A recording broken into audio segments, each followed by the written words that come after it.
ನೋಡಿ ಇಲ್ಲಿ ಆಟೋ ಹೋಗ್ತಿದ್ದಿಲ್ಲ, ಅದೇ ಡಾಂಬರ್ ರಸ್ತೆ. ಅಲ್ಲಿ ಆಟೋ ಹೋಗ್ತಿದ್ದಿಲ್ಲ ನೋಡಿ, ಅದು ಡಾಂಬರ್ ಅಷ್ಟೇ. ಈ ಪಿಂಚಿನ ಮುಂದೆ ಬರೋದು ಡಾಂಬರ್ ಅಷ್ಟೇ. ಈ ರೋಡು ನಕಾಶೆ ರಸ್ತೆ ಇದೆ. ಈ ಪಿಂಚಿನ ಹಿಂದೆಯಿಂದ ನಕಾಶೆ ರಸ್ತೆ. ಇದು 76 ಕುಂಟೆ ಜಾಗ. ಬಾಕ್ಸಾಗಿ ಸ್ಕ್ವೈರಾಗೆ ಸೂಪರಾಗದೆ. ಕೆಂಪು ಮಣ್ಣು, ಸೂಪರ್ ಜಾಗ ಇದು ನೋಡಿ. ಲಾಸ್ಟು ಅಲ್ಲಿ ಆ ಮರದವರೆಗೂ ಬರುತ್ತೆ ನೋಡಿ. ಮಳವಳ್ಳಿಯಿಂದ ಕರೆಕ್ಟಾಗಿ 10 ಕಿಲೋಮೀಟ್ರ್ ಆಗುತ್ತೆ. ಜಾಗ ಮಾತ್ರ ಸೂಪರಾಗಿದೆ. ಇದು ರೆಡ್ ಸಾಯಿಲು, ಮಣ್ಣು ಮಾತ್ರ ಕೆಂಪು ಮಣ್ಣು. ಜನರಲ್ ಪ್ರಾಪರ್ಟಿ, ಕ್ಲಿಯರಾಗಿದೆ ದಾಖಲಾತಿ, ಡೈರೆಕ್ಟ್ ಓನರ್ ಸಿಟ್ಟಿಂಗು ನೋಡಿ. ಇವರು ಕುಂಟೆ ಬಂದು 1.70 ಹೇಳ್ತಿದ್ದಾರೆ. ಸೈಡ್ಲಿ ನೆಗೋಸಿಯಬಲ್ ಆಗುತ್ತೆ. ಬಾಕ್ಸ್ ಆಗಿದೆ ಮಾತ್ರ ಜಮೀನು ಮಾತ್ರ. ಒಳ್ಳೆ ಸುತ್ತ ಎಲ್ಲ ತೋಟಗಳಿವೆ, ತೋಟ ಮಾಡ್ಬೋದು ನೋಡಿ.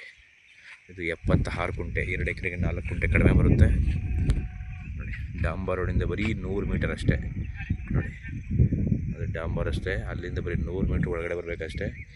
ಜಾಗ ಮಾತ್ರ ಒಳ್ಳೆ ಲೊಕೇಶನ್ ಇದು ನೋಡಿ. ಊರು ಪಕ್ಕ ಬರುತ್ತೆ, 2 ಕಡೆ ಊರು ಬರುತ್ತೆ 200 ಮೀಟ್ರಲ್ಲಿ ನೋಡಿ.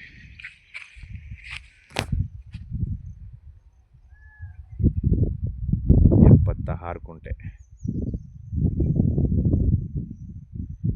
ಮಳವಳ್ಳಿ ಬಸ್ ಸ್ಟಾಪಿಂದ 12 ಕಿಲೋಮೀಟ್ರು, ಮೈಸೂರಿಂದ 40 ಕಿಲೋಮೀಟ್ರು, ಬೆಂಗಳೂರಿಂದ 110 ಕಿಲೋಮೀಟ್ರ್ ಆಗುತ್ತೆ.